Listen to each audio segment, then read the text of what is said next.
Live from the Television Academy in Los Angeles, it's the 71st Los Angeles Area Emmys.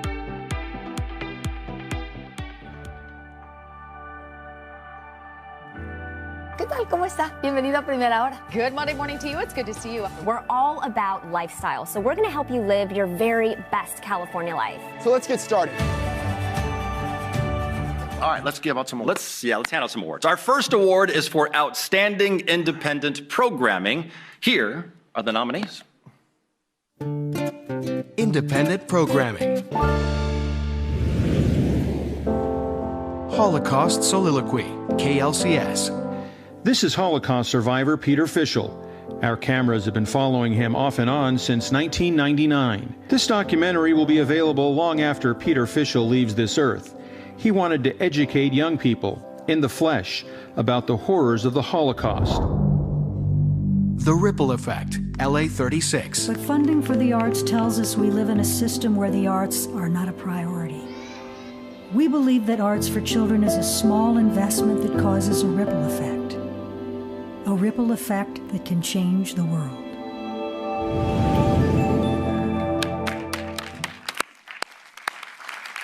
And the winner is Holocaust Soliloquy.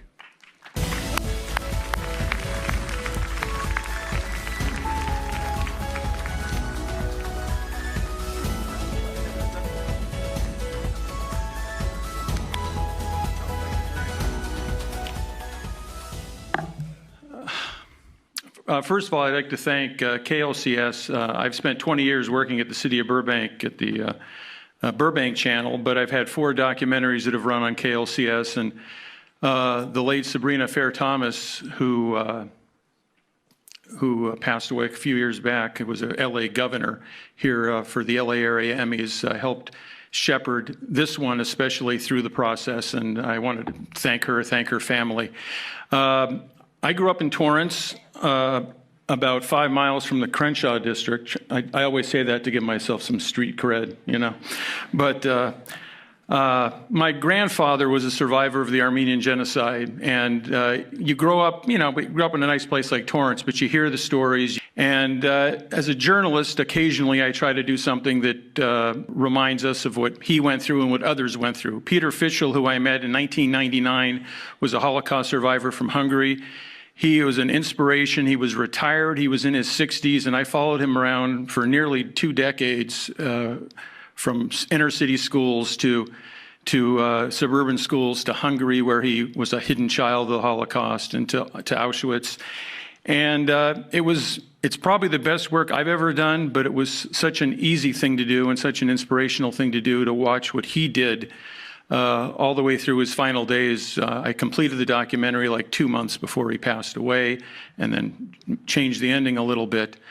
But it kind of shows you how important it is for journalists to keep an eye on government, whether it was the Armenian genocide 100 years ago or what happened in Western Europe in the 30s and 40s.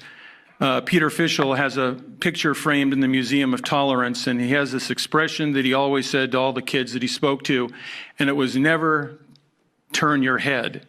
And I think this is kind of a lighthearted evening, and we get to see some of the great work done in Los Angeles, feature stories and sports stories. But if we can get back occasionally to covering some government stories in this one-party state, it is important to keep our eyes on politicians and what they're doing, and perhaps we could live by that motto, to never turn our heads. Thank you very much. Thanks, guys.